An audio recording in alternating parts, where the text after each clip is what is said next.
নমস্কার বন্ধুরা, কেমন আছো তোমরা সবাই? আশা করি প্রত্যেকে ভালো আছো। অন্নপূর্ণা যোজনাতে বর্তমানে অফলাইনে আবেদন চলছে। তো আজকের এই ভিডিওতে আমি তোমাদেরকে বলবো যে অফলাইনে আবেদন করা ভালো নাকি অনলাইনে আবেদন করা ভালো, কোনটা ভালো হবে তোমার জন্য। তাহলে তুমি যদি ইতিমধ্যে অফলাইনে ফর্ম জমা দিয়ে না থাকো তাহলে এই ভিডিওটা দেখো, কারণ এই ভিডিওতে আমরা ইন ডিটেলে আলোচনা করব অনলাইন ভার্সেস অফলাইন আবেদন অন্নপূর্ণা ভান্ডারের এবং কোনটা ভালো হবে, এবং অন্নপূর্ণা ভান্ডারের অনলাইনে আবেদনের কি কি সুবিধা কি কি অসুবিধা আছে, একইভাবে অফলাইনে ফর্ম জমা করার কি কি সুবিধা এবং কি কি অসুবিধা আছে আজকের এই ভিডিওতে সমস্ত কিছু বলছি। এই ভিডিওটা দেখে নিলে তোমরা নিজেরাই ডিসাইড করতে পারবে যে কোন ভাবে তোমরা আবেদনটা করবে। চ্যানেলটিকে সাবস্ক্রাইব করে রাখো, ফেসবুক পেজটিও ফলো করে রাখো এরকম গুরুত্বপূর্ণ ভিডিও আরো পাওয়ার জন্য। প্রথমে দেখো যে অন্নপূর্ণা ভান্ডারে অফলাইনে আবেদনের কি কি সমস্যা হতে পারে। প্রথমত যে সমস্যা আমরা সবাই জানি যে 13 পাতার ফর্ম এবং ফর্মে প্রচুর তথ্য চেয়েছে। এই তথ্যগুলো ফিল আপ করার সময় তথ্যে ভুল হওয়ার সম্ভাবনাও কিন্তু প্রচুর রয়েছে। এমন অনেক ক্যান্ডিডেট আছো তোমরা যারা ফর্ম অজান্তেই ভুল করে হয়তো জমা দিয়ে দিয়েছো।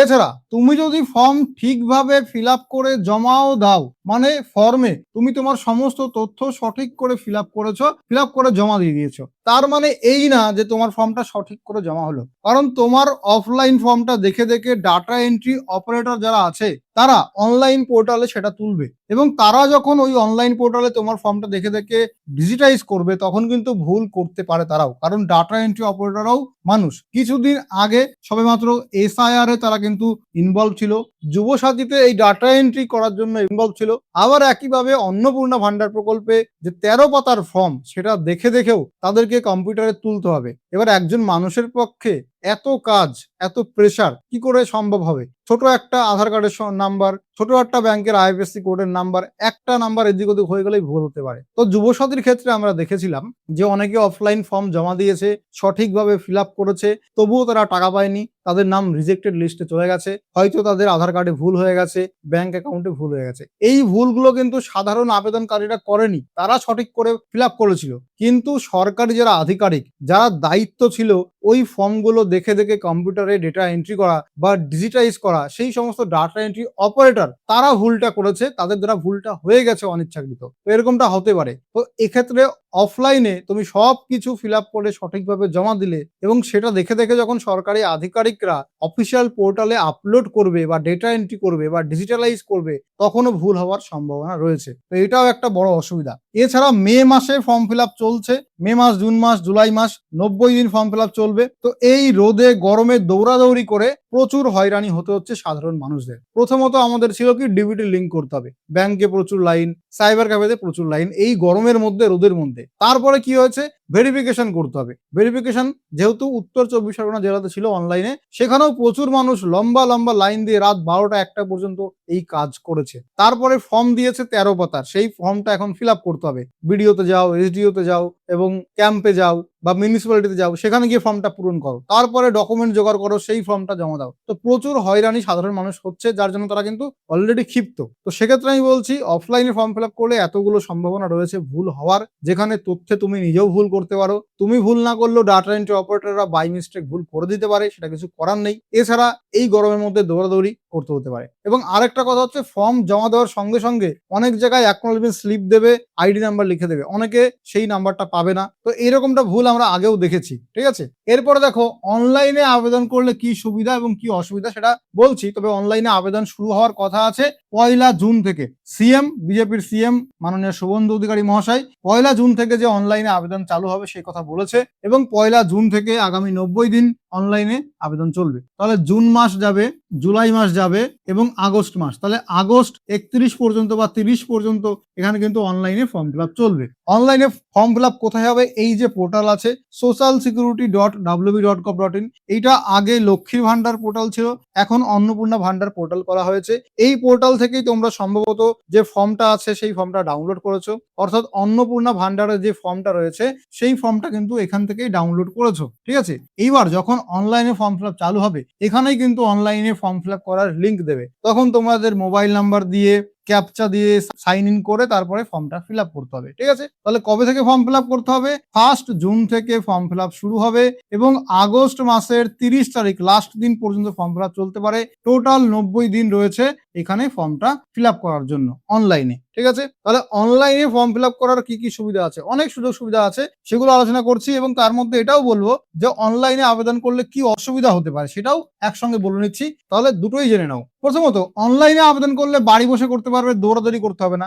ধীরে সুস্থে 10-15টা ফর্ম ফিল আপের ভিডিও দেখে নেবে। তো আমরা যেমন ডাব্লিউবি তথ্য ফর্ম ফিল আপের ভিডিও দিয়েছি, সেরকম আরো ওয়েস্ট বেঙ্গলে প্রচুর ইউটিউবার আছে এবং তারাও এখানে ফর্ম ফিল আপের ভিডিও দেবে। তোমার যে ইউটিউবারকে পছন্দ সেই ইউটিউবার সহ আরো 10 থেকে 15 জন ইউটিউবের ফর্ম ফিল আপের ভিডিও দেখে নেবে যে অনলাইনে তারা কিভাবে ফর্মটা ফিল আপ করছে, এবং তারপরে তুমি নিজে থেকে ফর্ম ফিল আপ করতে পারো। তুমি যদি কম্পিউটার চালাতে জানো অথবা হাতের ফোন থেকে এই ফর্মটা ফিল আপ করতে পারবে এবং তোমার বাড়ির আশেপাশের অনেকের ফর্ম ফিল আপ করে দিতে পারবে, তার বিনিময়ে কিছু টাকাও নিয়ে নিতে পারো। তো এখানে দৌড়াদৌড়ি হয়রানি কিছু করতে হবে না। এইবার ফর্ম সাবমিটের সাথে সাথে অনলাইনে তুমি যখন ফর্ম ফিল আপ করবে, যখন তুমি সমস্ত ডিটেল ফিল আপ করে ডকুমেন্ট আপলোড করে ফর্মটা সাবমিট করবে, তখন সঙ্গে সঙ্গে অ্যাকনোলেজমেন্ট নাম্বার তোমাকে দিয়ে দেবে, যেটা হচ্ছে ফর্মটা যে তুমি ফিল আপ করেছো অন্নপূর্ণা ভান্ডারে তার সব থেকে বড় প্রুফ। এখানে বলে রাখি, এই যে অনলাইনে ফর্ম ফিল আপ, এটার সব থেকে যেটা মেন সুবিধা সেটা হচ্ছে এটাই, ফর্ম ফিল আপের সঙ্গে সঙ্গে অ্যাকনোলেজমেন্ট নাম্বার দিয়ে দেবে, অ্যাকনোলেজমেন্ট স্লিপও প্রিন্ট করতে পারবে।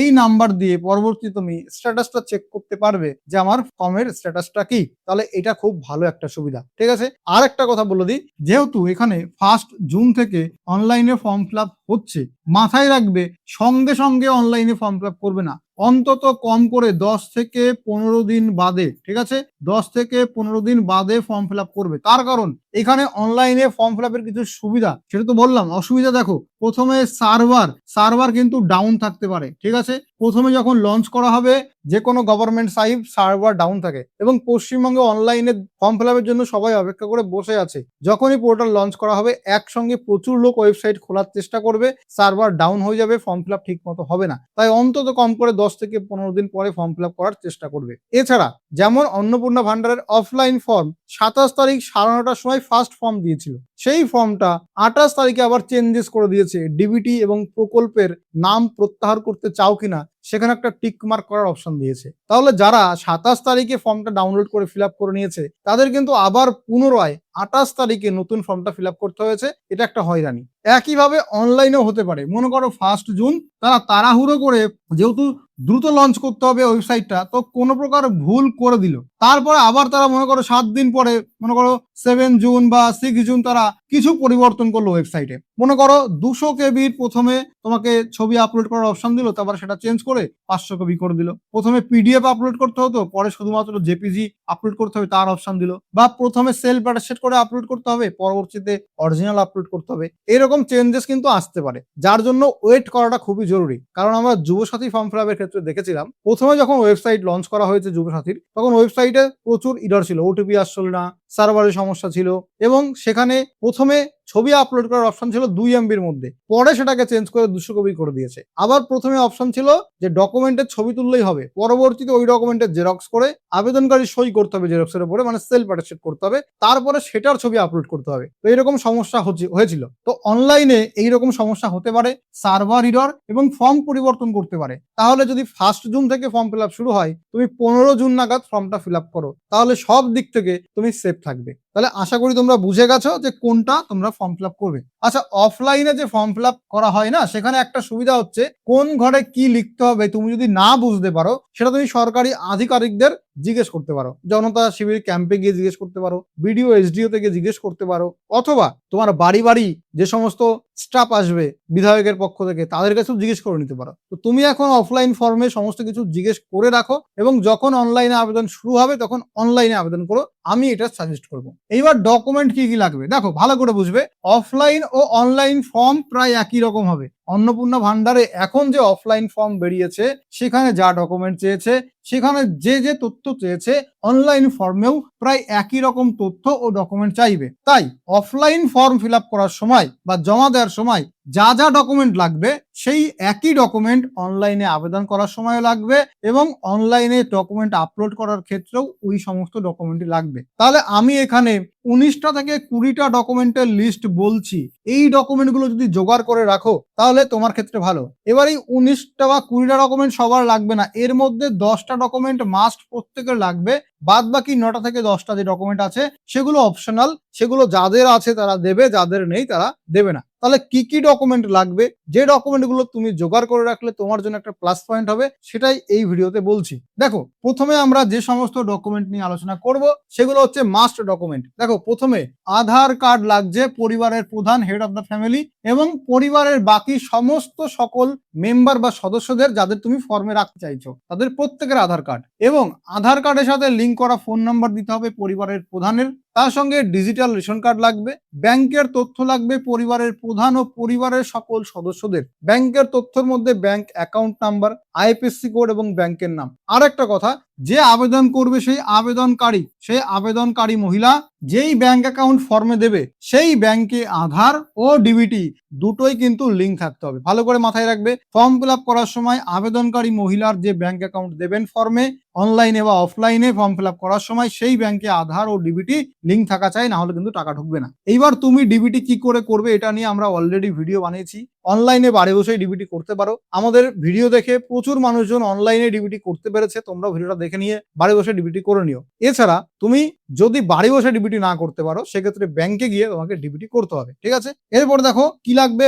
ভোটার তথ্য পরিবারের প্রধান ও পরিবারের সকল সদস্যদের যাদের বয়স 18+, কারণ ভোটার কার্ড 18 বছর না হলে হয় না, তাহলে 18+ সমস্ত মেম্বার এবং তার সঙ্গে পরিবারের হেড তার ভোটার তথ্য।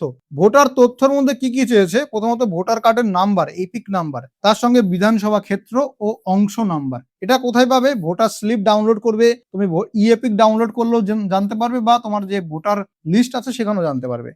এই ডকুমেন্টগুলো মাস্ট লাগবেই। এছাড়া কাস্ট সার্টিফিকেট যদি থাকে তাহলে দেবে। পরিবারের জমির ডকুমেন্ট মাস্ট লাগবে যাদের আছে, জমির রেজিস্ট্রেশনের নথি, জমির মিউটেশনের নথি, পর্চা বা ROR লেটেস্ট লাগবে, হালনাগাদের তারিখ মানে লেটেস্ট তারিখ সহ।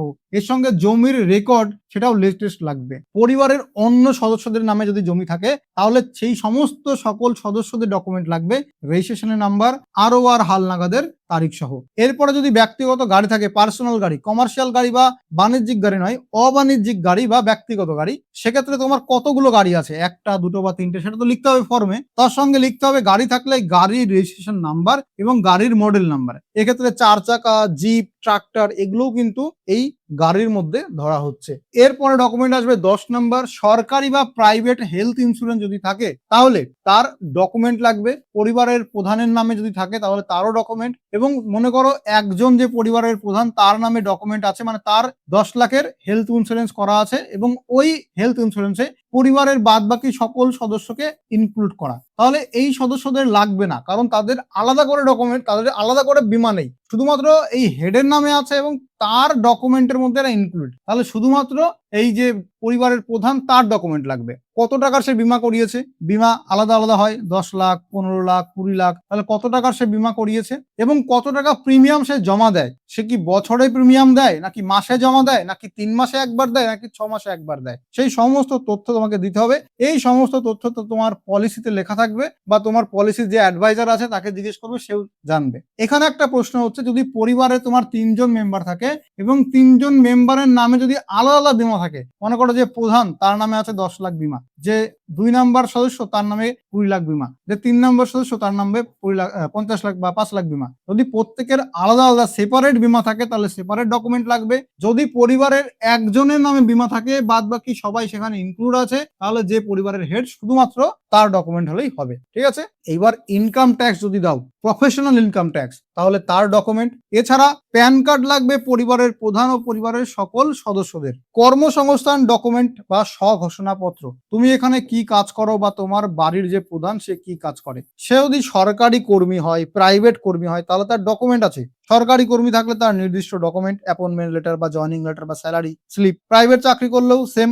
এরপরে সে যদি টিউশন পড়ায়, পার্ট টাইম কাজ করে, কৃষক হয়, বেকার হয়, তাহলে কিন্তু তার কোনো অফিসিয়াল ডকুমেন্ট হয় না, সেক্ষেত্রে স্বঘোষণাপত্র বা সেলফ ডিক্লারেশন লাগবে। এরপরে শিক্ষাগত যোগ্যতার ডকুমেন্ট চাইনি, কিন্তু 18+ মেম্বার এবং পরিবারের প্রধানদের তথ্যগুলো ফিল আপ করতে হবে। অনলাইনে যদি ডকুমেন্ট চাই আপলোড করবে। সাংবিধানিক ডকুমেন্ট যদি থাকে, মানে কেউ যদি মিনিস্টার হয়, নেতা হয়, মন্ত্রী হয়, পঞ্চায়েতের মেম্বার হয়, মিউনিসিপ্যালিটির মেম্বার হয়, তাহলে তার ডকুমেন্ট। পেনশন পেলে পেনশন স্লিপ লাগবে, জিএসটি থাকলে সেই জিএসটি স্লিপ লাগবে, সিএএ তে যদি আবেদন করে থাকে তাহলে আবেদনের নম্বর, অথবা যদি সিএ ইস্যু হয়ে যায় তাহলে তার সার্টিফিকেট। এছাড়া এই সমস্ত কার্ড যদি থাকে, KCC ARD, artisan card, MJCC card, student credit card যদি থাকে তাহলে তার ডিটেল দিতে হবে এবং ডকুমেন্ট লাগবে। ট্রাইব্যুনালে যদি আবেদন করেন এবং মামলার বিবরণ যদি আন্ডার পেন্ডিং থাকে তাহলে তার ডিটেল, এবং আপনার পরিবারের শিশু বা চাইল্ড তাকে যদি টিকা দিয়ে থাকেন তাহলে সেই টিকার কার্ড, এই সমস্ত ডকুমেন্ট লাগবে। তাহলে ভালো করে ডকুমেন্টের লিস্টগুলো একবার দেখে নেবে। এখানে ভিডিওটা পজ করে তোমরা লিস্টগুলো দেখে নাও, বা লিস্ট আমি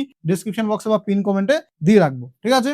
এরপর দেখো, এই যে সমস্ত ডকুমেন্ট এগুলো জোগাড় করবে, তোমাকে আমি একটা অ্যাপ বলছি, এই অ্যাপ দিয়ে ডকুমেন্টের ছবি তুলে রাখবে। একটার নাম হচ্ছে ডকুমেন্ট স্ক্যানার পিডিএফ ক্রিয়েটার, আমি পিন কমেন্টের লিঙ্ক দেবো, এটা এখান থেকে ইনস্টল করো। তারপরে তোমার ডকুমেন্টটা যে কোনো ভালো সাদা সারফেসের উপরে বা যে কোনো জায়গায় রাখো, যেমন টেবিলের উপরে ডকুমেন্টটা রেখে ডকুমেন্টটার ছবি তুলেছে, এই অ্যাপ থেকেই ডকুমেন্টের ছবিটা ক্যাপচার করবে। ছবি ক্যাপচার হয়ে গেলে এখানে টিক মার্ক করবে। টিক মার্ক হয়ে গেলে এইবার তোমার ডকুমেন্টটা এখানে রেডি হয়ে গেছে।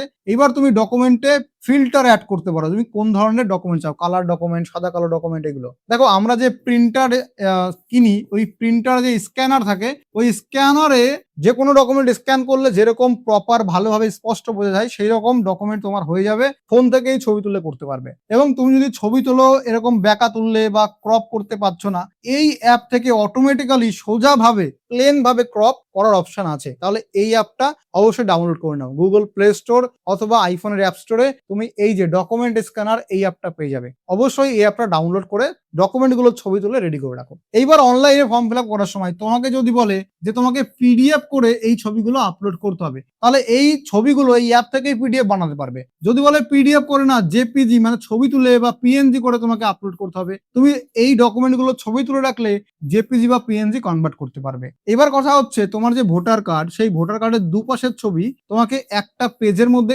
এনে তারপরে সেটাকে আপলোড করতে হবে। সেটা কিভাবে আনবে সেটা আমরা একটা ভিডিওতে আলোচনা করব।